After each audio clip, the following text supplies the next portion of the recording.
Taip, tai labas rytas.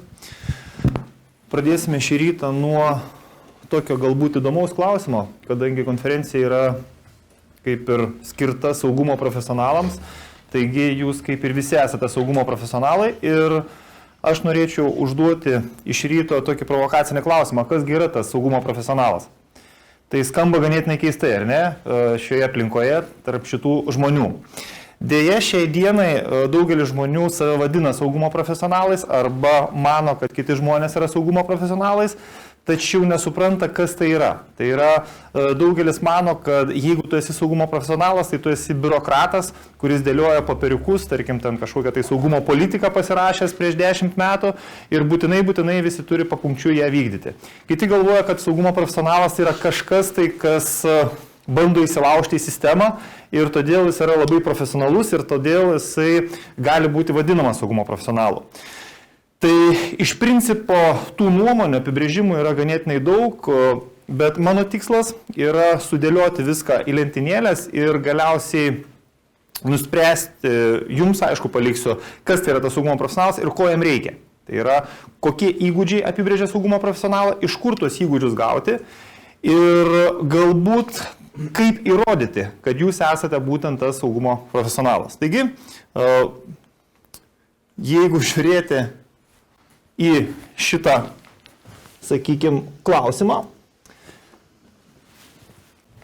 klausimas yra pagrindinis, kas tai yra saugumo specialistas, profesionalas, tai yra įsilaužėlis ar architektas. Tai pradėti tikriausiai reikėtų nuo to, kad jeigu paklaustumėt, kas yra saugumo specialistas, dažniausiai tai pasakytų, kad tai yra solidus žmogus kažkoks tai su kostiumu, kuris yra solidžioje organizacijoje ir daro solidų kažkokį tai darbą. Taip. Antras apibūdinimas, kurio greičiausiai sulauktumėte iš aplinkinių, tai yra labai rimta. Jeigu jūs paklausite konkrečiai, kas tai yra, ar ne, tai greičiausiai jums neatsakys. Tarkim, netgi vakar turėjome pokalbį apie tai, kas tai yra saugumo profesionalas, tai kažkoks rimtas žmogus. Taip. Kodėl jis toks rimtas, kodėl, sakykime, daugiau rimtas negu programuotojas, arba kodėl jis rimtesnis negu administratorius, niekas apibrėžti negali. Tačiau tai rimta. Tai visi žino. Taip pat tai labai brangu. Kodėl? Todėl, kad visi bijo. Lengviausia parduoti baimę. Taip, tai yra, jeigu jums reikia parduoti archyvavimo įrenginį, geriausiai jį parduosite tada, kai jau nebereikia to archyvavimo įrenginio. Taip? Jeigu jūs nueisite į banką, tai bankas jums skolins tada, kai jums pinigų jau nebereikės greičiausiai. Taip? Ir taip toliau, taip toliau, taip toliau. Tai yra, brangiausia prasiduoda baimė. Ir kadangi tai yra labai brangu ir neapčiuopiama, paprašyti už tai galima ganėtinai daug. Todėl saugumo specialistas, saugumo profesionalas dažniausiai yra tokia, sakykime, nuomonė, kad tai yra brangu. Ir galiausiai aš apibrėšiu visą tai, kad tai yra nesuprantama. Tai yra paprašius konkretizuoti, dažniausiai žmonės nesugeba apibrėžti tai, kągi jis daro, kas tai yra tas saugumo profesionalas. Taigi, ką jis veikia? Ką veikia? Tai jeigu pradėsime nagrinėti, ką jis veikia, daugelis įsivaizduoja, kad jis nieko neveikia galbūt. Jis labai toks rimtas, gauna daug pinigų, labai solidus, bet jis neveikia nieko. Iš tikrųjų yra ne taip. Tai pirmiausia, nuo ko turėtume pradėti? Tai šis žmogus atsakingas už saugumo politiką. Tai yra saugumo politikos kūrimas, yra vienas iš jo tokių kasdieninių darbų, priežiūra šitos saugumo politikos, gerinimas šitos saugumo politikos. Tai yra prižiūrėti, garantuoti, kad būtų laikomasi tų nuostatų, kurie yra šitoje politikoje. Taip pat kuria saugumo valdymo planą. Kas tai yra? Angliškai tai yra Security Management Plan. Taip, tai kas yra per dokumentas galbūt, procesas su tuo susijęs? Tai yra procesas ir dokumentas, kuris apibrėžia, kaipgi mes suvaldysime šitą saugumą. Jeigu mes kažką turime ir mes norime kažką tai gerinti, mes pirmiausia turime pradėti nuo to, kokiamis priemonėmis, kaip mes tai valdysime. Ir tada, kai mes jau turime priemonės, tada, kai turime našumo rodiklius, tada, kai turime matavimus, tik tais tada mes galime kažką tai pagerinti, tik tais tada mes galime apie tai kalbėti. Irgi, tai šitoje vietoje saugumo valdymo planas, jo vykdymas viena iš tų pagrindinių saugumo specialisto funkcijų. Na ir gerinimas. Jeigu jūs paklausite įmonės vadovo, organizacijos vadovo, kokios saugumo politikos, kokio saugumo valdymo plano jūs norite, tai greičiausiai jums atsakys gero. Tada, kai jūs paklausite, o kas yra geras saugumo valdymo planas, kas yra gera saugumo politika, jis susimastys ir pradės pasakoti tai, ką jis girdėjo, galbūt skaitė ir panašiai ir panašiai. Retas vadovas, retas, sakykime, verslo žmogus galbūt, ar ne, arba valstybinės institucijos kažkoks tai žmogus remsis kažkokiu standartu. Na, Lietuvoje vis dažniau tai daroma, ar ne, bet jeigu prisiminti situaciją, sakykime, 5 metai atgal, tai pasakius ISO 27 000, tai būdavo tik skaičius. Tai reiškia, dabar, aišku, situacija keičiasi, tačiau jinai nėra tokia gera, kaip pavyzdžiui, kitose ES šalise, kuriuose pasakius ISO 27 000, toliau galima jau nebekalbėti, kadangi visi žino, apie ką mes kalbame. Taip? Pasakius ISO 20 000, taip pat visi žino, apie ką mes kalbame. Jeigu pasakome ISO 20 000 saugumo valdymas, taip pat visiems aišku, apie ką kalbame. Lietuvoje dėja to nėra. Taigi, kaip tai padaryti, tai yra mūsų sekantis klausimas yra, kaip gerinti tą saugumo politiką, jeigu žmonės net nesuvokia pradžiai, iš kur jinai atsiranda, nuo ko pradėti ir koks turėtų būti požiūris į pačią saugumo politiką. Taigi, jeigu žiūrėti į visą procesą schematiškai, tai pradėti, kaip visada, reikėtų nuo to, kad reikia išsiaiškinti esamą sistemos būklę. Kodėl? Todėl, kad turėtumėm tašką, nuo kurio atsispirsime, nuo kurio pradėsime ir toliau judėsime gerinimo prasme. Tai yra, jeigu aš noriu nuvykti į taško A, tašką B, aš turiu žinoti, kur yra mano taškas A. Toliau nustatyti rizikas ir būtinai jas prioritizuoti. Rizikų aplink yra labai daug. Svarbu yra, koks jų yra prioritetas. Jeigu pas mus yra rizika, kuri niekada galbūt neatsitiks, nes vėlgi rizikos apibrėžimas, kuris turbūt jums žinomas yra, tai yra kažkoks įvykis, kuris neatsitiko, bet gali atsitikti, taip? Tai yra, tikėkime, kad jis neatsitiks. Tačiau mes turime turėti prioritetus. Kas yra mūsų prioritetas? Tai yra, kuri rizika mums yra svarbesnė. Nustatyti rizikų šalinimo ir veikimo veiksmus. Kodėl? Todėl, kad jeigu mes turėsime prioritetus, mes, aišku, paklausime savęs, o kągi daryti, kad tos rizikos nebeliktų. Arba jeigu mes negalime to padaryti, kad rizika, sakykime, išnyktų ir negadintų mūsų gero miego naktį, tai galbūt mes galime kažkaip tai jos išvengti, galbūt sušvelninti. Tačiau tai kainuoja pinigus. Ir todėl, kad tai kainuoja pinigus, o pinigų visada mums trūksta, atėjus pas vadovą ir pasakius, kad jūs norite pinigų už kažką, kas dar neatsitiko, taip, jis būtinai paklaus, o kodėl jūs norite tų pinigų už kažką, ko dar nėra. Taip? Taigi jūs turite išaiškinti, sudėlioti prioritetus ir paaiškinti, kad nepaisant to, kad jūs duomenų dar nepraradote, kad jūsų webinėme puslapyje vis dar nėra pjautuvo su kūju, taip, vis tiek jūs turite investuoti į kažką tai, kas neleis tam atsitikti. Taigi, įtraukti veiksmus į saugumo valdymo planą ir tai formalizuoti. Tokiu būdu reiškia, jūs atnaujinsite saugumo valdymo politiką ir vėlgi judėsite į priekį. Tačiau vėlgi klausimas yra kaip. Tai yra, kaip nustatyti tas rizikas. Kaip ir minėjau, aplink rizikų yra daug. Kurioje vietoje yra ta rizika, kuri man svarbi ir kurios rizikos man visiškai nesvarbios ir neįdomios. Tai yra, į kurias aš nenoriu investuoti, kuriom tikrai nei aš prašysiu pinigų, nei man skirs pinigų. Taigi, pradėkime nuo to, kad reiktų nustatyti silpnas vietas. Tai yra, kur aš esu silpnas, ten ir yra mano rizika. Tuomet silpnumo laipsnis. Tai yra, betoninė siena taip pat gali būti nugriauta. Tačiau jinai bus nugriauta gerokai vėliau negu popierinė. Taigi, tiek viena, tiek kita turi savo silpnumo laipsnį, tačiau tie laipsniai yra skirtingi. Ir jeigu mus tenkina tos betoninės sienos stiprumas, tai aišku, mes neinvestuosime į jos stiprinimą, tarkim, į pastolių statymą šalia, kad dar ją palaikyti. Tuo tarpu popierinės sienos atveju mes tai darysime. Nustatyti grėsmę, kuri iš to kyla, tai yra gerai.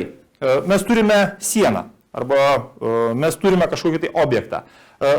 Tas objektas pas mus bus pašalintas arba per šitą, sakykime, prievadą įsilauž kažkas. Ir kas iš to? Ar mes patirsime kažkokius tai nuostolius iš to? Tai yra, pirmiausia, ką mes turėsime, tai yra kiek mums tai kainuos ir kodėl tai daroma. Tai yra priežastis, motyvacija tų asmenų ar organizacijų, kurios tai daro, ką jie iš to gaus ir kiek jiems tai kainuos.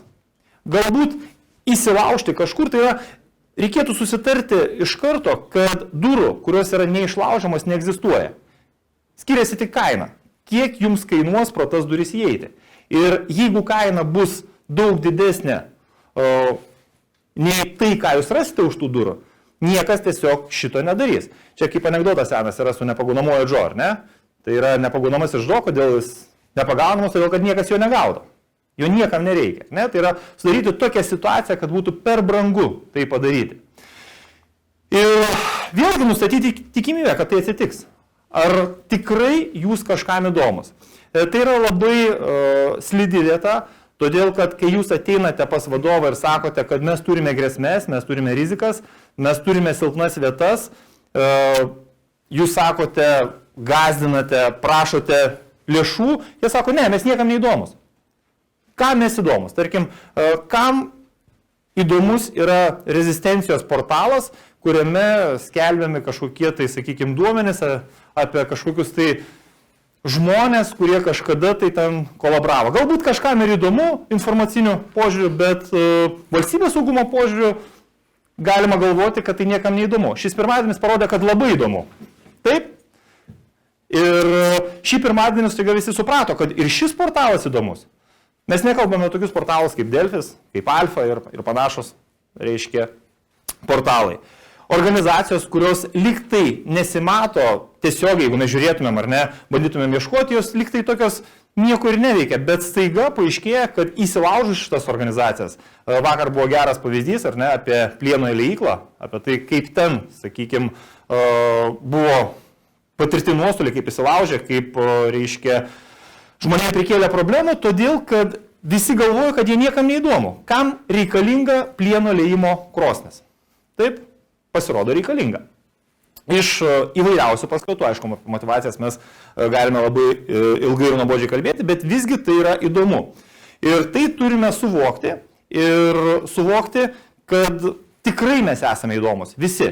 Laipsnis, kiek esame įdomus, yra visiškai kitas klausimas ir kolega Džordžas turbūt papasakos apie tai, kaip mes galėtumėm pasižiūrėti į tai, kaip nustatyti šitos dalykus. Taigi, trumpai, kaip nustatyti silpnas vietas ir tikimybę.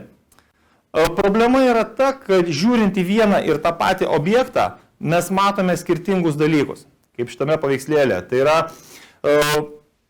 mums reikėtų išeiti iš tos klasikinės pozicijos, kai saugumo specialistas, tarkim, didelėje organizacijoje, tai yra žmogus, kuris pateikia dokumentus, jūs tos dokumentus pasirašote ir visiems kaip ir ramu.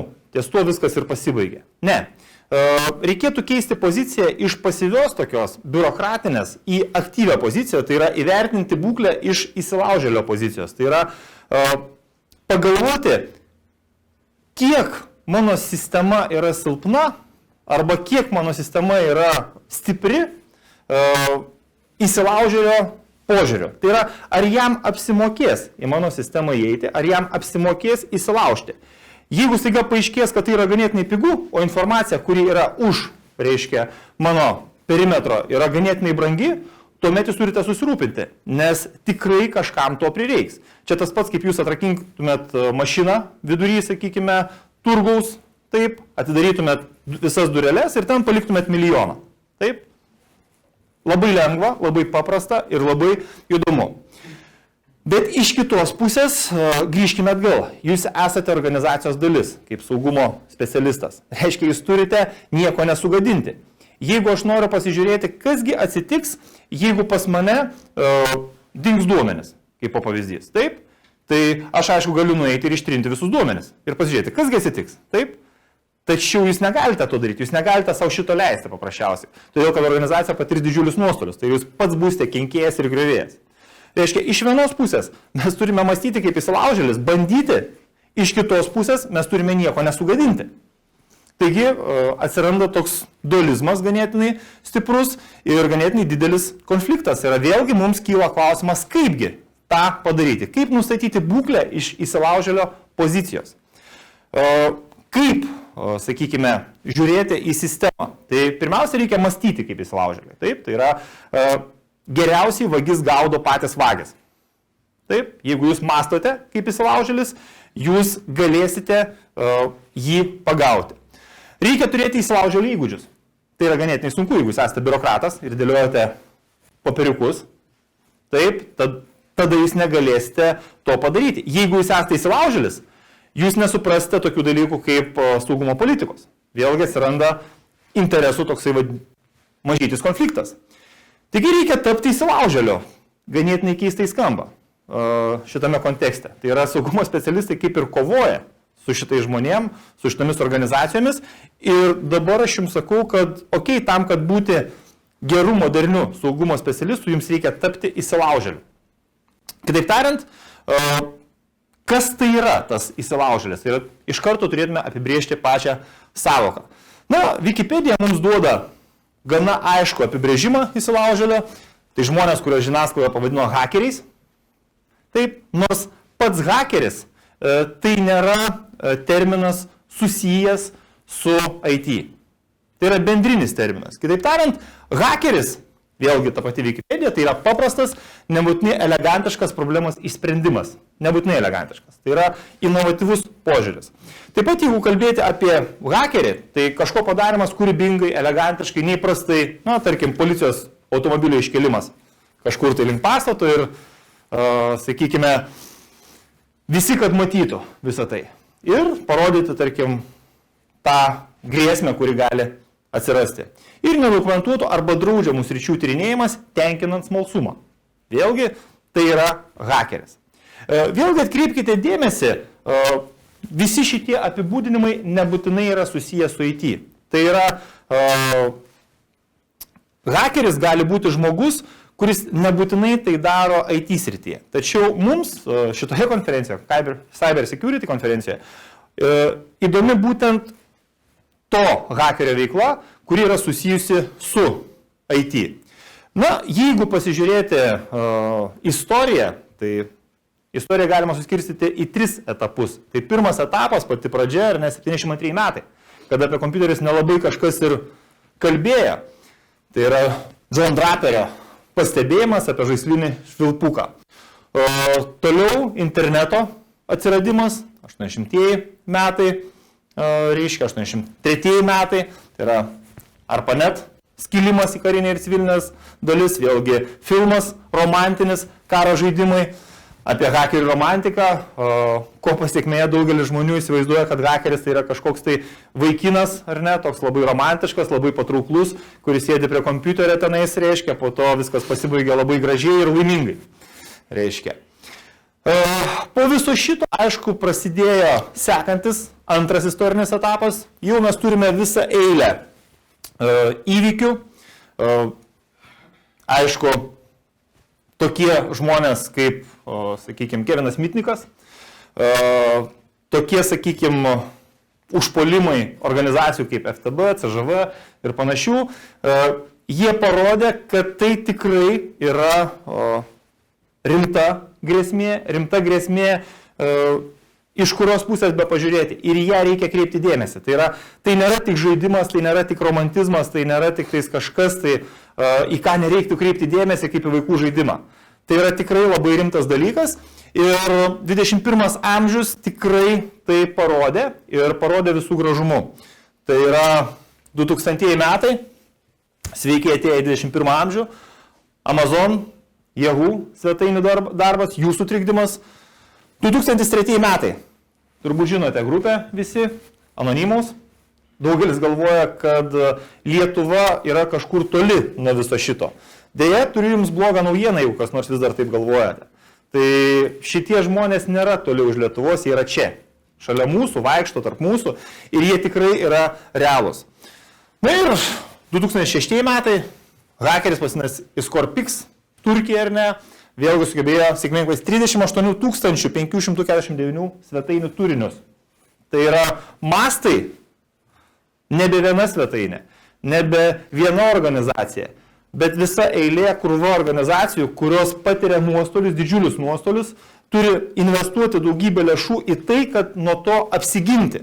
Taip, ir 2012 metai, ar ne, tai Anonymous, vėlgi organizacija, jos pranešimas, kur tiesiog išsityčioja iš CŽV, paskelbdami apie tai, kad nulaužė CŽV puslapį jų pačių terminais.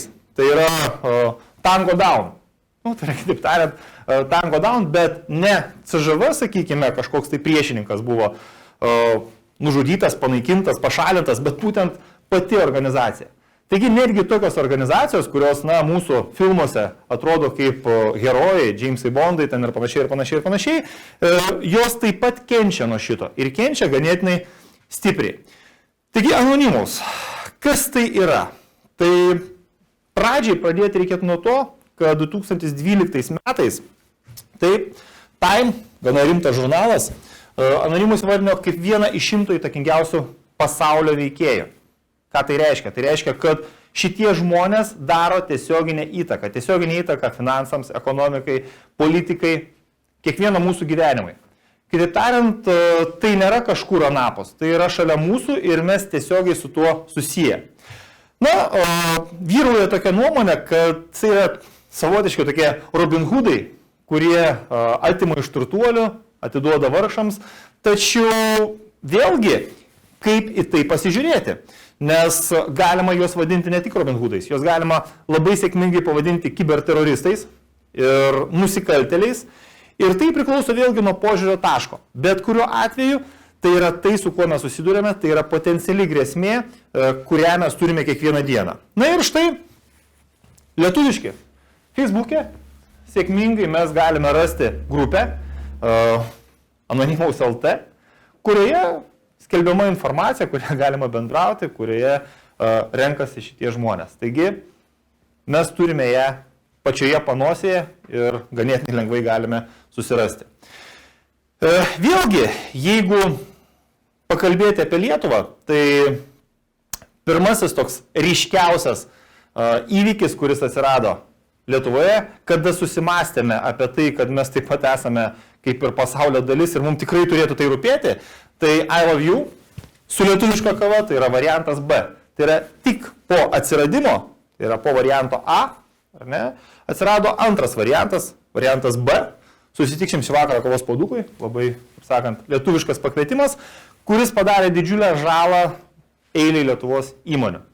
Kitaip tariant, lietuviški hakeriai taip pat nesnaudė ir prisidėjo prie šito viruso plitimo ir netgi vienu metu buvo netgi apkaltinti lietuvių politikai, lietuvių, sakykime, IT specialistai, kad jie specialiai tai padarė, kadangi nuo šito viruso, kaip tai nebūtų keista, taip pat nukentėjo ir Rusijos įvairios tarnybos, įvairios organizacijos. Ir puikiai prisimenu šitą pranešimą per Rusijos televiziją, per Rusijos žiniasklaidą, kuri tiesiog lygė, kad štai lietuviai specialiai tai padarė ir panašiai ir panašiai. Aišku, po to, kai buvo išsiaiškina, kad vis dėlto variantą A sukūrė tikrai ne lietuviai, kad lietuviai tik buvo, sakykime, tie, kurie greitai suspėjo šitą traukinį, prisidėjo. Skriptkidžiai, kurie, išgarsino mus, savotiškai išgarsino pasaulyje. 2008 metai, birželio mėnesis, tai 300 Lietuvos interneto svetainių paralyžuota, vėlgi mastas, ganėtinai didelis. Bet vėlgi tai yra svarbu, ar ne? 2012 metais, čia tiesiog, reiškia, Lietuvos bankas ir jos atstovas Giedrius Simonavičius, ar ne? Tokio masto ir tokio ilgumo ataka yra pirmoji per visą Lietuvos banko veiklos istoriją. Galbūt reikėjo apie tai pagalvoti šiek tiek anksčiau. Taip, jeigu būtų galvojama šiek tiek anksčiau, nebūtų reikėję tokių pranešimų. Niekas net nebūtų galbūt net pajutę. Na ir šios savaitės informacija, ar ne? Tai 2015-03-30. Turime Lietuvos gyventojų genocido ir rezistencijos tyrimo centro oficialiame tinklalapyje informaciją apie mūsų gerbiamą prezidentę, ar ne? Dokumentai, kurie suklastoti vienareikšmiškai neteisingi, tačiau paaiškinkite tai paprastam žmogui. Taip, kurių krūva šiai dienai, mano mama, pensininkė, turi internetą, kiekvieną dieną skaito įvairiausius panašius puslapius ir išaiškinti, kad tai buvo kažkoks tai įsilaužimas, kažkas tai ten, sakykime, specialiai bando apgauti, yra ganėtinai sunku. Ir tų žmonių yra masė. Taip? Kitaip tariant, mes turime situaciją, kada specialiai kryptingai yra pateikiami faktai, kurie iškreipia tikrovę, tai propagandiniais tikslais, kariniais tikslais, įvairiausios tos motyvacijos, kartais tiesiog iš huliganizmo, bet jūs turbūt nenorėtumėte, kad jūsų puslapyje, jūsų organizacijos, jūsų įmonės puslapyje atsidurtų tokio pobūdžio informacija. Pavyzdžiui, kad jūsų organizacija rado informaciją, kad ir toliau fantazuokite patys. Ar tai gali atsitikti? Taip, tai gali atsitikti. Tai yra, nebūkime naiviais, nebūkime optimistais, tai gali atsitikti kiekvienam. Klausimas, kiek tai svarbu įsilaužėliams, kiek tai svarbu, reiškia, šitiems kenkėjams, būtent į jūsų puslapį šitą padėti informaciją. Tai yra, jeigu šita informacija būtų padėta kažkur tai apsėklintojų puslapyje, tai turbūt niekas į tai nebūtų net ir dėmesio labai atkreipęs. Tačiau šiame puslapyje tai yra kritiška. Tai diskredituoja patį, sakykime, puslapį, pačią organizaciją ir vėlgi sukelia ganėtinai didelį triukšmą. Taigi, ar tai legalu? Na, mes turime Lietuvos, sakykime, teisėje visą eilę straipsnių, kaip matote, aš išrankiau bent keletą, kurie netiesiogiai gali apibrėžti šitą veiklą. Ilgą laiką jais ir buvo remiamasi ir netgi buvo bandoma, sakykime, įvertinti iš teisinio požiūrio tam tikrų žmonių veiklą. Tačiau dabar mes turime įstatymus, turime papildomus dalykus, kurie skamba daug grėsmingiau. Ir apie tai jūs turėtumėte taip pat žinoti. Tai tarkim 196 straipsnis, kuris kalba apie sunaikinimą, sugadinimą, pakeitimą kompiuterinės informacijos. Kas tai yra pakeitimas? Jeigu jūs rašėte TXT failą, tai yra pakeitimas ar nepakeitimas? Tai yra pakeitimas. Reiškia 3 metai. Taip, laisvės atėmimo. Tai ganėtinai rimta ir tikrai reikėtų apie tai susimastyti. Ne? Vėlgi, 127 straipsnis, 198 pirma dalis, ar ne, pasisavinimas, saugoma kompiuterinė informacija, tarkim, mes žinome atvejus su Sodros duomenų baze ir panašius. Vėlgi, 3 metai nelaisvės. Na ir baudos. Vėlgi norėčiau grįžti prie saugumo specialisto, nuo ko aš pradėjau. Tai jeigu aš esu saugumo specialistas ir staiga sugalvoju vieną dieną, pasiėmęs atostogų, įsilaužti į savo įmonės tinklapį, taip, kaip bus traktuojama mano veikla. Tai yra, ar tai tikrai taip linksma, ar nelabai. Aš sakyčiau, kad ne taip jau ir linksma, kaip galėtų pasirodyti iš pradžių, tada, kai mes kalbėjome apie visą šitą procesą. Taigi, kaip nustatyti ribą? Kur ta riba tarp legalumo ir nelegalumo? Tai yra, kur mes tai darome vis dar savo kompetencijos, savo atsakomybių ribose, kur išeiname už visų šitų ribų. Tai pirmiausia, tikslas ir apimtis. Tai yra, jūs turite nusistatyti tokius tikslus, tokią apimtį, kuri nepadarytų žalos organizacijai. Tai yra, kad organizacija nepatirtų nuostolių, o jei patirtų nuostolių, tai žinotų apie tai, būtų su to susitaikiusi ir traktuotų tai ne kaip nuostolį, o kaip mokestį už tai, kad buvo nustatyta rizika, kad buvo nustatyta potenciali grėsmė. Poveikis. Vėlgi, jūs esate organizacijos arba dalis, arba samdomas iš išorės specialistas, kadangi šiuo metu vis labiau populiarėja paslauga, outsourcingo paslauga, tai yra imti saugumo specialistą iš išorės, kad jis pamatytų visą organizaciją, visą jos saugumo sistemą iš kitos pusės, iš, sakykime, tokios šviežios pozicijos. Atsakomybė. Tai yra, iš karto reikėtų žinoti, kas bus. Tai yra 3 metai laisvės atėmimo, tikrai nėra tas terminas, kurį norėtumėte turėti pas save biografijoje. Ir kas visą tai padaro? Tai padaro sutartis arba Service Level Agreement, angliškai, apie kurį turbūt nekartą girdėjote. Todėl prieš pradedant tokius veiksmus visada reikėtų pagalvoti apie šitos aspektus ir visą tai įforminti, formalizuoti per service level agreementą. Tai yra apibrėžti tas ribas, kuriuose jūs veiksite. Taigi naujas požiūris. Naujas požiūris, tai yra klasikinis požiūris, saugumo specialistą nebetinka. Tai yra tai, kas buvo prieš 10-15 metų, šiai dienai yra tik iš dalies tenkinantis informacinio saugumo specialisto apibrėžimą organizacijos poreikius. Reikia naujo požiūrio, supratimo. Ir požiūris privalo būti kūrybinio, bet nedestruktyvinio pobūdžio. Tai yra dar kartą pasikartosiu, mes turime galvoti, kas bus, jeigu bus, ir padaryti kuo mažesnę žalą organizacijai. Ir suteikti, aišku, jai kuo didesnę naudą. ECConsulas pristatė naują koncepciją hakerio, kur pridėjo žodelį ethical. Tai yra, kas tai yra ethical? Tai yra visa tai, apie ką aš ką tik jums kalbėjau. Tai yra, mes turime hakerio poziciją, tačiau šita pozicija, jinai yra pakeičiama, apibrėžiama, apribojama taip, kad nepadarytų žalos. Tai yra, kad organizacija gautų naudą, o ne žalą. Tai yra, etinis hakeris iš principo tai yra asmuo, kuris daro lygiai tos pačius veiksmus, kaip ir įprastas hakeris. Vienintelis skirtumas tai yra ribos. Tai yra tai, apie ką aš kalbėjau. Tai yra, jūs nusistatote šitas ribas. Bet vėlgi prisiminkime, apie ką aš kalbėjau prieš tai.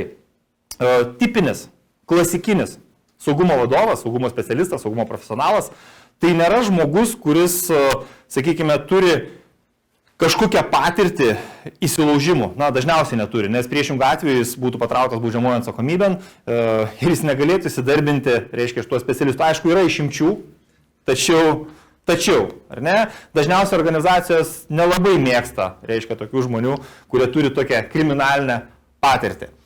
Ir būtent etiškas hakeris, tai yra tas ECConsulas, naujas terminas, kuris buvo įvestas, jis tuo ir ypatingas, kad jūs saugiai gaunate visus šitos dalykus ir vėlgi teisinių požiūrių viskas pas jūs kaip ir tvarkoja. Taigi, hakeris ar architektas? Ne? Tai yra, mes iš principo turime atskirti dvi koncepcijas. Tai yra, jei tai asmuo, kuris siekia savo tikslų, nesirūpindamas objekto šeimininko interesai. Tuomet tai yra hakeris, tai yra griovėjas. Jei tai etiškas hakeris, tuomet tai architektas, kuris tyria ir kūrė. Bet vėlgi grįžkime atgal, pavadinimas. Hakeris, ar ne? Ar gali būti etiškas prievartautojas? Taip? Ar gali būti etiškas griovėjas, ar gali būti etiškas, sakykime, nusikaltelis ir taip toliau, ir taip toliau, ir taip toliau, ir taip toliau. Taip tariant, mes prieiname prie to, kad visgi reikėtų kažkaip tai apibrėžti, pavadinti kitaip. Taigi iš vienos pusės brandas, marketingas, gražus pavadinimas, kuris visiems suprantamas, iš kitos pusės neigiamas atspalvis. Taigi cechas arba Certified Ethical Hacker ir CNDA arba Certified Network Defense Architect yra viena sertifikacija. Tai turbūt yra gera tokia naujiena tiems, kurie abejoja, ar tikrai jiems to reikia, ar tikrai jis su tuo, kaip sakant, yra susijęs. Papildomų egzaminų nereikia laikyti. Tai yra išlaikius pirmąjį egzaminą ir praėjus ganėtinai paprastą procesą, jūs automatiškai gaunate sertifikaciją. Reikia pateikti įrodymą, kad dirbate valstybinėje institucijoje. Tai yra, jeigu jūs dirbate valstybinėje institucijoje, jūs tampate nebe hakeriu, bent jau formaliai, bet architektu. Taip? Kodėl? Todėl, kad tai tiesiog gražiau skamba. Taigi cech, kuris plačiai, tarkim, yra paplitęs, ganėtinai plačiai žinomas ir mažiau žinomas CNDA, tai yra Certified Network Defense Architectas, tai yra vienas ir tas pats. Tai yra, jums nereikia labai daug pastangų, kad įgyti šitą sertifikaciją ir tapti tinklo saugumo apsaugos, reiškia, specialistu.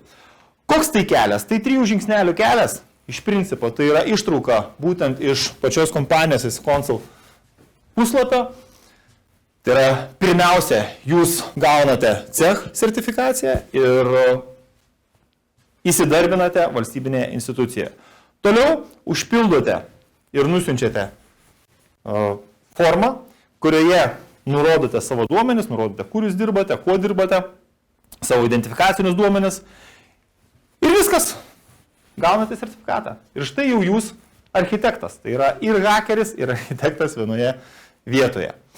Kas iš to organizacijai? Nes jeigu jūs ateisite su idėja pas organizacijos vadovą ir sakysite, aš noriu tapti architektu, nes jūs nesakysite, kad jūs norite tapti hakeriu, taip, jūs norite tapti saugumo apsaugos architektu, tai greičiausiai vadovas jūsų paklaus, o kas man iš to? Logiškas klausimas, kurį visada užduoda. Taigi, pradėti reikėtų nuo to, kad bus paruoštas specialistas, kuris žinos ir galės veikti kaip hakeris, tačiau bus nepavojingas organizacijai. Esminis momentas.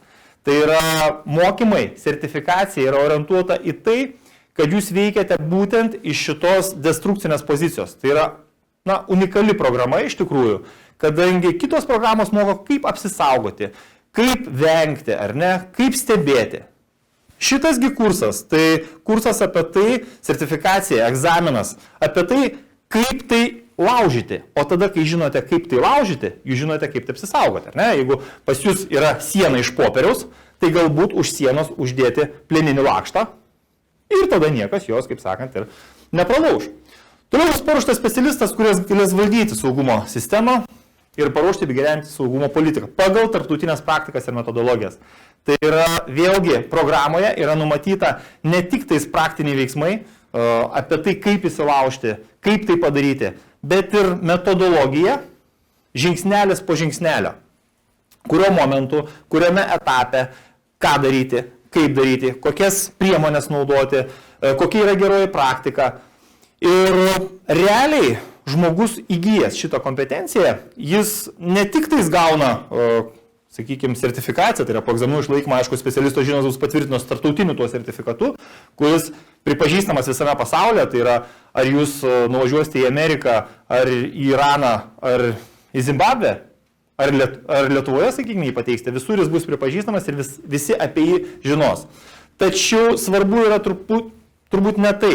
Svarbu yra tai, kad tai yra bendruomenė, tai yra organizacija, kuri pastoviai gerina metodologiniu požiūriu, gerina, sakykime, sisteminiu požiūriu, gerina kompetencijos požiūriu ir eina žingsnis į žingsnį su technologijomis. Tai yra, jūs realiai įgyjate žinias, kurios yra lygiavertės tiems, kurie jūs puls. Kitaip tariant, sulyginate galimybės. O tai yra tikrai labai svarbu, jeigu jūs rengiatės, sakykime, tą ataką į savo organizaciją atremti.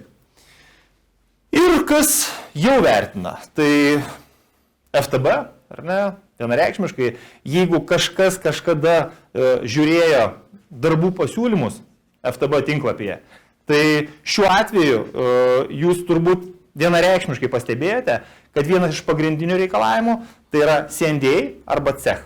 Dabar mes žinome, kad tai vienas ir tas pats. Tai yra, jeigu jūs saugumo specialistas, vienareikšmiškai rasite šitą punktą. CŽV, taip, Indijos Research and Analysis Wing, taip, Mossadas, vėlgi galima pasižiūrėti ir tikrai rasite, reiškia, tokius reikalavimus. Klausimas, kuris kyla šitoje vietoje, ką masto mūsų valstybės saugumo departamentas, kiek pas mus tai yra vertinama. Deja, kaip mokymų centro atstovas galiu pasakyti, kad Lietuvoje į tai žiūrima ganėtinai keistai ir žmonės vis dar nesupranta. O ką man to reikia? Ne? Tai yra, gyvena užsikasę savo pasaulėlėje, gyvena, sakykime, savo mikroerdvėje, kurioje jie galvoja, kad yra saugus. Tačiau tada, kai sužino pilną informaciją, jiems taiga pasidaro baisu. Tai yra, jie supranta, kad tai nėra taip jau ir saugu. Tai yra, durys atidarytos, langų nėra. Taip, todėl, Lietuvoje ganėtinai didelės erdvės, tikrai ganėtinai didelės erdvės tą daryti. Tiem žmonėms, kuriegi klausia, o ar apsimoka tai? Tai yra tas klasikinis, sakykime, posakis, nothing personal, just money, ar ne? Tai aš galiu pateikti tokią statistiką. Tai yra, statistika yra praėjusių metų Liepos mėnesio. Tai yra, buvo bandoma nustatyti, kiek skiriasi užmokestis žmogaus, kuris turi sertifikaciją, būtent CEH sertifikaciją, ir žmogaus, kuris neturi šitos sertifikacijos. Pastebėkite, kad štai DIFSEC, tai yra mėlyna juostelė, daugeliu atveju yra arba daug didesnė, arba mažiau didesnė, arba panaši nei sakykime, specialistų be šitos sertifikacijos. Taigi, asmeninė nauda kiekvienam asmeniui taip pat ryškiai yra matoma. Na ir ką, galiu tik pasakyti, kad tikiuosi, kad susitiksime mokymuose, kadangi esame akredituotas Consul mokymo centras, vienas iš kelių, reiškia, Pabaltijo regione. Ir jeigu jums, sakykime, yra kažkokių tai klausimų, galite man juos iškart dabar ir užduoti, būtinai juos visus atsakysiu. Ar yra kas nors? Tas nauja sertifikacija, tad CDNA seniai atsirado?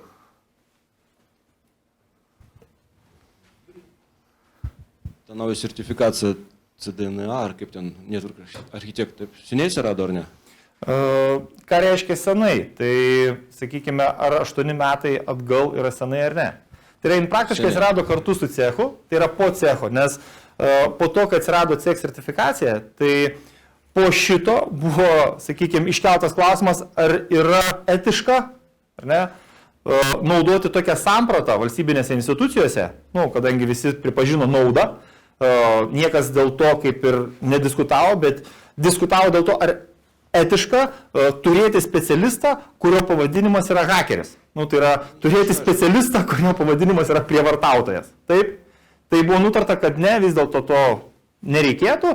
Ir tais atvejais, sakykime, buvo pasiūlytas naujas kelias ir atsirado šitas. Taip, šitas sertifikatas. Išlaidos didelis, reikia vizitinius turėti dvi kopijas. Tai tikrai mažesnės išlaidos lyginant su hakerį parodytų, kam architektas. Ką jūs uždirbsite gavę šitą sertifikaciją. Okay.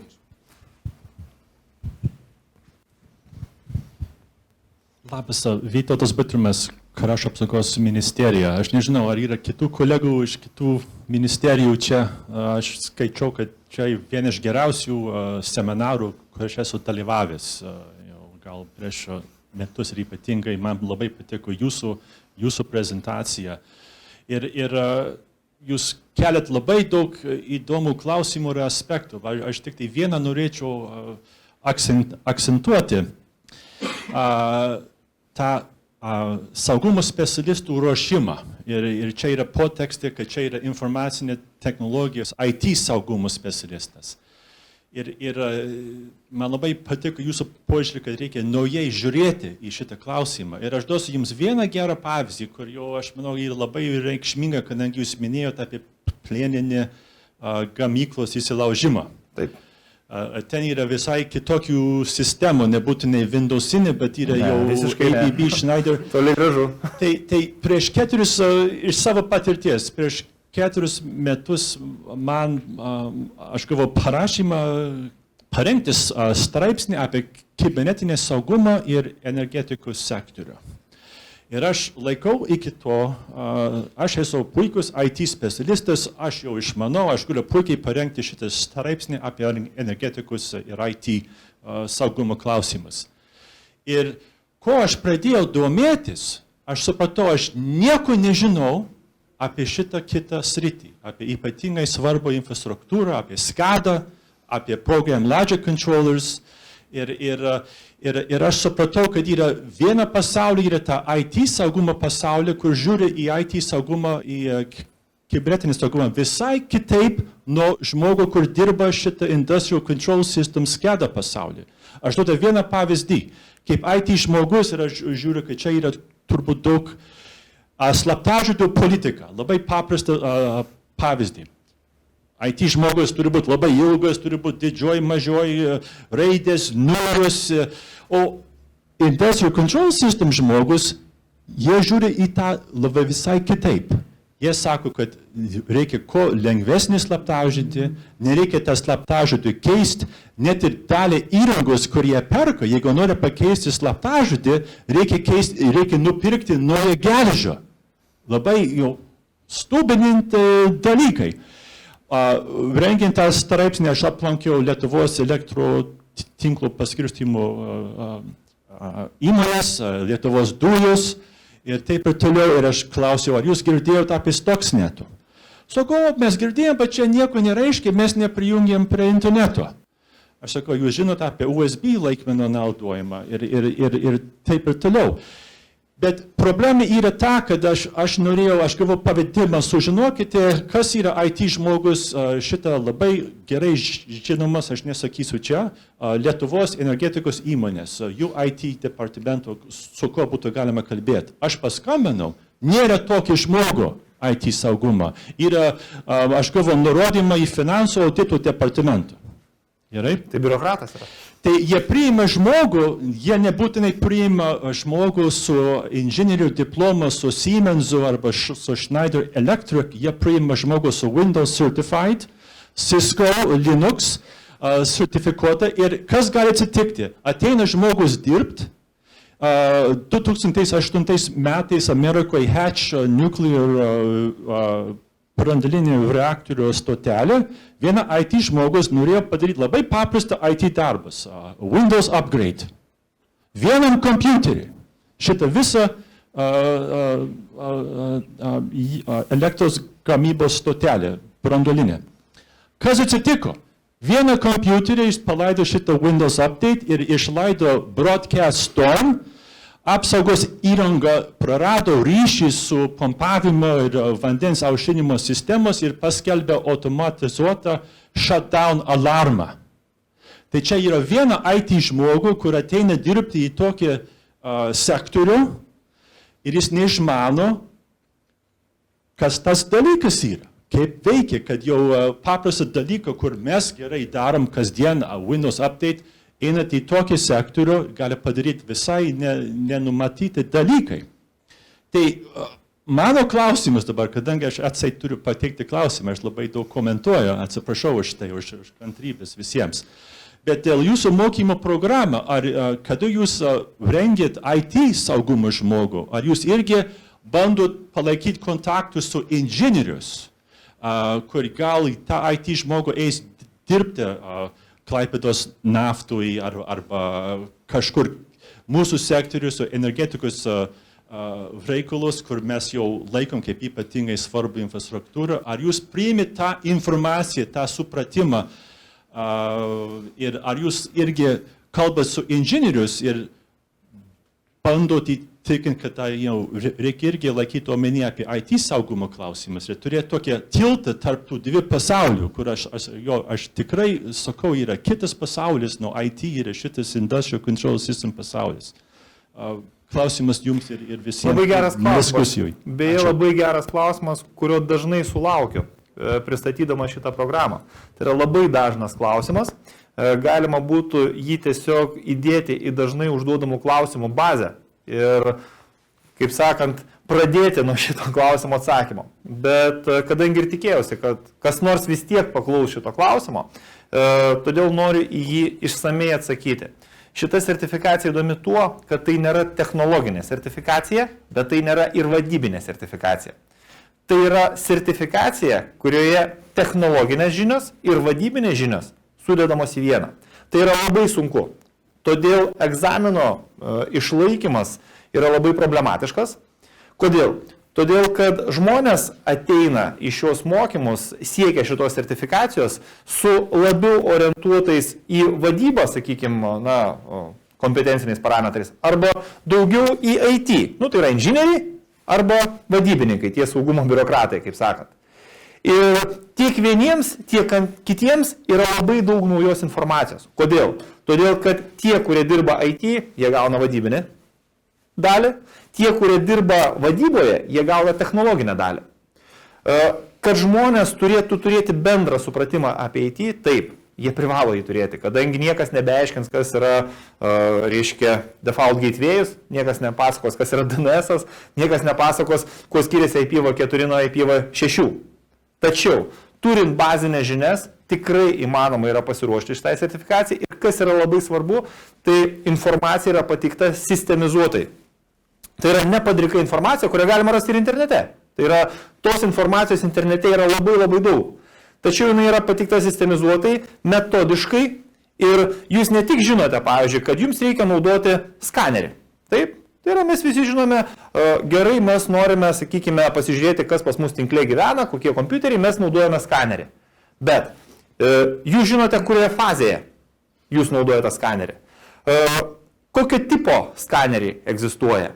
kada kurį naudoti, taip, ir kaip tai atsispindės jūsų saugumo politikoje ir jūsų saugumo valdymo plane. Tai iš principo naujas požiūris, kadangi technologiniai mokymai, jie pasakoja apie tai, kaip naudoti skanerį. Kokie yra skaneriai? Tačiau jie nepasakoja, o kaipgi tai atsispindės jūsų dokumentuose. Vadybiniai mokymai, jie pasakoja apie tai, ką reikėtų įsitraukti, bet kaip tai pagristi, kaip padaryti taip, kad tai veiktų, apie tai nepasakojama. Taip? Šita programa yra unikali tuo, kad visų pirma, tai sujungia abi sritis, tai yra vadybinė sritį ir technologinė sritį į vieną, ir jūs gaunate žinias, kurios apima tiek vieną, tiek antrą sritį. Taigi tas žmogus tampa tikrai vertingas organizacijai, nes jis kaip ir tokia tarpinė, bet gera tokia tarpinė tarp valdymo personalo, tarp žmonių, kurie susiję su veikla ir tarp žmonių, kurie susiję su IT. Aišku, šitoje vietoje žmogus turėtų turėti specialius įgūdžius, tai yra bendravimo visų pirma įgūdžius, komunikacijos įgūdžius, nes jis turi tą informaciją perteikti. Deja, kurse nėra modulio, nėra programoje numatyta komunikavimo įgūdžių gerinimo. Nors aišku, galima pasižiūrėti į šitą klausimą iš socialinės inžinerijos pusės. Beje, Džordžas, mano kolega, papasakos, reiškia, apie šios aspektus. Tačiau žmogus ateidamas, siekdamas, reiškia, šitos sertifikacijos, šitos kvalifikacijos, jis turėtų pagalvoti apie tai, kad jis nebebus tik tais IT specialistas ir jis nebebus tik tais biurokratas. Reiškia, jis bus ir tas, ar ne, tai yra ir žmogus, kuris ruošia dokumentaciją, ir žmogus, kuris žino, kaip tą pasiekti rezultatą. Nes įmonės vadovui dažnai svarbu ne tik tais dokumentas, kuris pasiguli, bet jam svarbu ir priemonės. Tai kaipgi mes tą padarysime, kogi reikės. Siurprizas, dažnas siurprizas yra tas, kad priemonės tam pasiekti yra arba labai pigios, arba netgi nemokamos. Ir jų yra padėta pilna, jas reikia tik pasimti ir panaudoti, bet žmonės nežino, kaip jas naudoti. Vėlgi. Tai žmonėms, kurie, sakykime, nori bendro supratimo, jiems tinka šita programa. Žmonėms, kurie nori gilaus supratimo, jiems tinka šita programa. Žmonėms, kurie nori pateikti įrodymą, kad jie turi tiek šitą kompetenciją, tai yra šitų kompetencijų grupė, tiek šitą kompetencijų grupę, šita sertifikacija tai patinka. Taigi, tai yra ir viena, ir kita. Ir tuo, sakykime, ta programa yra tikrai unikali ir man neteko sutikti kitos panašios programos, kad būtų viskas, kaip sakant, sudėta į vieną. Ir visą tai integruota. Tai yra žmogus pagaliau supranta, kur yra integracija tarp šitų dviejų stovyklų. Nes dažnai būna kolizija tarp veiklos ir tarp IT. Tai yra IT masto vienais terminais, veikla masto kitais terminais. Ir kai jie susitinka, jie tiesiog nesusikalba. Tas žmogus gali padėti jiems susikalbėti ir paaiškinti, kiek kainuos, jeigu pas mus atsitiks šitą riziką. Ir kodėl tai kainuos. Kaip mes galime šito vengti. Kokiu būdu pasiekti rezultatą tokį, kad to neatsitiktų. Taip, kokius dokumentus mes turime turėti, kaip mes darysime auditą, pavyzdžiui. Ar ne? Kokiais žingsneliais, kuriame etape yra svarbesni vieni dalykai, kuriame etape kiti dalykai. Ir tokie panašus dalykai yra nagrinėjami. Ir aišku, sertifikacija, egzaminas parodo, kad šitas žmogus turi šitas žinias. Ir, sakykime, tiek užsienyje, tiek pas mus Lietuvoje jau, tarp kitko, kalbant apie Krašto apsaugos ministeriją, ar ne, aš galiu netgi pasidžiaugti, kad Krašto apsaugos ministerija labai rimtai žiūri šitą klausimą ir kiek žinau, jie netgi turi specialistų su šitą kompetenciją, kadangi prisimenu savo studentus, reiškia. Taip kad ministerija tikrai supranta šitą, sakykime, svarbą. Ko dėje negaliu pasakyti apie daugelį kitų institucijų. Tai tiek, sakykime, tikiuosi, kad atsakiau jūsų klausimą. Ne? Tai va, tai...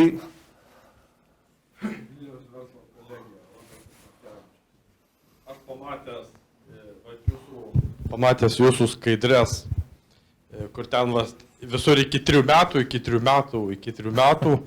iš tikrųjų nusigandau, nes aš tuo pačiu savo įmonėje esu ir kaip IT vadovas ir maža įmonė iš esmės neturi galimybių ar dėl kompetencijos stokos, ar dėl kitų priežasčių tiksliai ir procedūriškai nustatyti, ką gali, tarkim, IT specialistai arba IT vadovas. Ir iš esmės pagal tuos įstatymus netaip jau sunku žmogų pakišti. Todėl, kad Juk būna visokių niuansų. Darbo sutartį juk neprašysi, kad ten, sakysim, negalima pakeisti pašto serverio laiko. Pašto serverio laikas, tarkim, nusimuša ir laiškas, kuris nuėjo į kitą pašto serverį, nuėjo būkti per vėlai, nes rodomas bus gautas to laiško laikas. Tai jau čia galime ir apkaltinti, kaip ir kenkėjiška veikla. Arba, sakysim, sekretoriai, pasakėjai, klausyk, pakeis konferencijos datą, sekretoriai pakeis, jie galime apkaltinti kaip ir kenkėjiška veikla, nes žmonės nesusirinks į konferenciją. Kaip čia tie tokie niuansai yra, ar jie apibrėžti, iš kur gal jūs susidūrėt, kilo čia įstatymas koks, jisai tas kibernetinis įstatymas gavo? Jo, čia tos pataisos, kurios atsirado būtent todėl, kad iš tikrųjų daugiau klausimų yra ne tuo met, kai stengiamasi apkaltinti kažkokį žmogų, tai yra jūsų administratorės ar jūsų IT specialisto greičiausiai niekas neapkaltins tokiais dalykais, nebent tai bus labai negeranoriškas vadovas. Beje, Lietuvoje yra buvę tokių atvejų, tikrai yra buvę atvejų, kur situacija buvo būtent kaip jūsų apibrėžta, tai yra žmonės buvo apkaltinti veikla pagal šituos įstatymus ir tikrai buvo teisminiai procesai, jūs galite pasižiūrėti teisminių procesų duomenų bazėje, kurioje buvo remiamasi būtent šitais įstatymais. Taigi jūs esate iš tos pusės teisus, galima tai padaryti. Kitas klausimas, tai yra protingumo rėmai ir, reiškia, dokumentai. Aš visada sakiau ir dar kartą pasikartosiu, kad pirmiausia, nuo ko reikėtų pradėti vykdant tokią veiklą, kuri yra tikrai grėsminga ir tikrai gali atnešti daug žalos, tai yra gali tikrai daug kas nukentėti, apsibrėžti, ką galima daryti ir ką negalima daryti. Ir pagal nutylėjimą reikėtų mąstyti, jeigu to nėra apibrėžta, to negalima daryti. Jeigu jūs esate, sakykime, piktybinis, tai jūs mąstote, jeigu tai yra neapibrėžta, tai galima. Reikėtų eiti truputį iš kitos pozicijos. Aišku, tai yra labai sunku, kadangi dokumentuoti viską, ne, tai yra tikrai didelis iššūkis.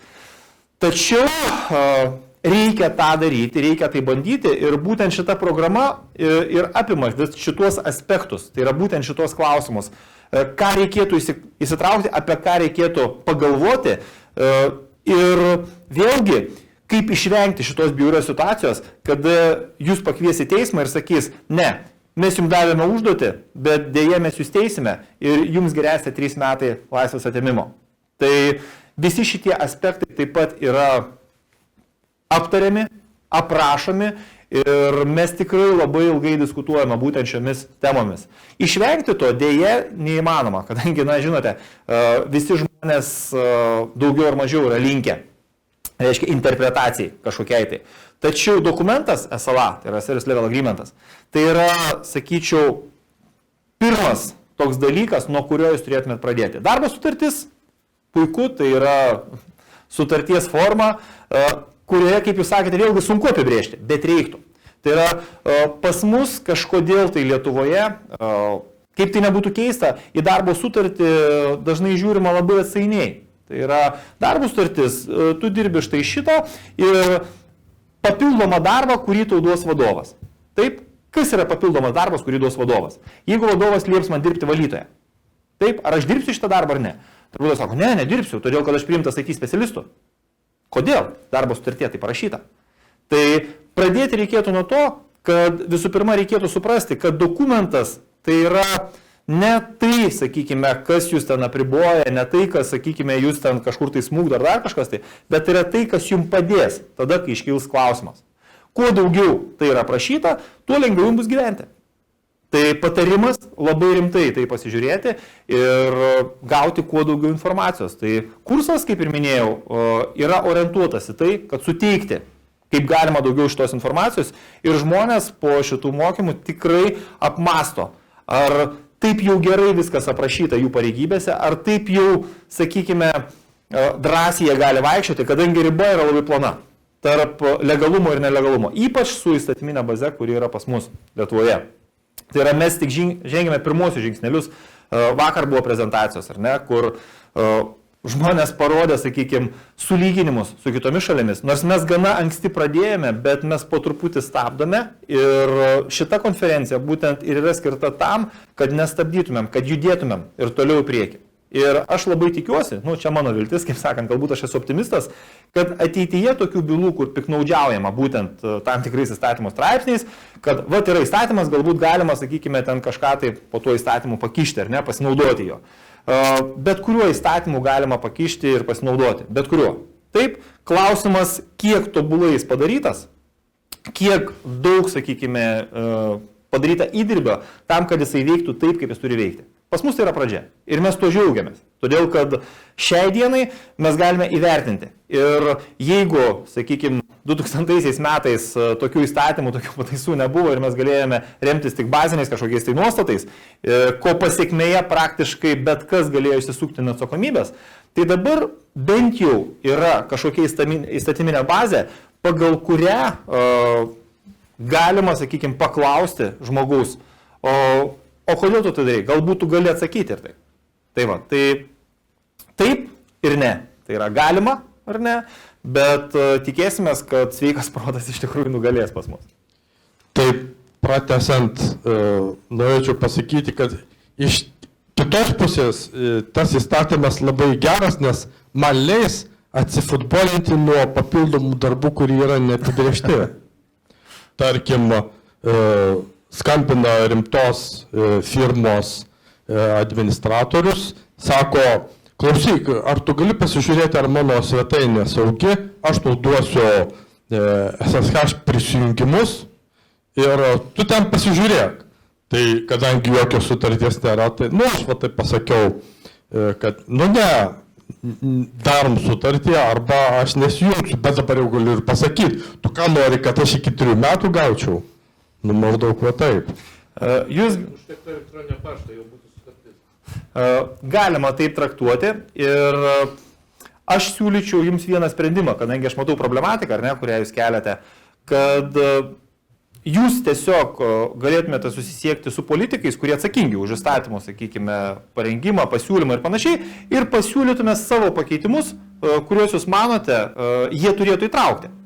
Ir jeigu, sakykime, jie neatsižvelgs iš tos pakeitimus, kitą kartą mes už juos nebalsuosime. Taip? Tai yra ne mano darbas priimti įstatymus, taip, bet pasiūlymas tikrai yra geras ir gerai iškelta problematika, taigi gerai, mano pasiūlymas greitas yra štai toks, ar ne, tolimesnėje perspektyvoje mes tikrai tai atkreipsime dėmesį ir jau atkreipiame iš tikrųjų tai dėmesį ir dirbsime prie to, kaip, sakykime, bendruomenė, kuri yra tiesiogiai susirūpinusi, nes mes tai yra žmonės, kurie tiesiogiai papuola po šitais apibrėžimais. Aš, jūs, kolegos, ar ne, kurie dirba šitoje srityje, kiekvieną dieną mes vaikštame ant šitos britvos, ar ne, ir tikėkime, kad nenukrysime. Taip, bet be tikėjimo mes tikrai darysime visus, sakykime, darbus ir dėsime visas pastangas tam, kad tie įstatymai tikrai būtų tobulesni, geresni ir kad neatsitiktų tokios situacijos, kurią jūs ką tik aprašėte. Tai va. Ačiū už klausimą. Na, viskas turbūt, ar ne? Tai noriu pristatyti kolegą Džordžą. Džordžas yra iš Rumunijos, tai yra prezentacija bus anglų kalba. Ir pratęs mano štai šitas temas, tai yra papasakos truputį apie iššūkius, kurie atsiranda įmonėje, kai pradedama kalbėti apie saugumą. Kaip žinote, Rumunija tokia šalis, kurioje tai yra ypač aktualu, ar ne, visi žinome, kas tai yra per šalis, reiškia, buvusi taip pat toje tarybinėje erdvėje, taip kad praktika, kurią jie pas save naudoja, įžvalgos, kurias jie turi pas save, tikrai, manyčiau, pravers ir mums. Taip kad, Džordžas, ačiū už tai, kad išklausėte mane.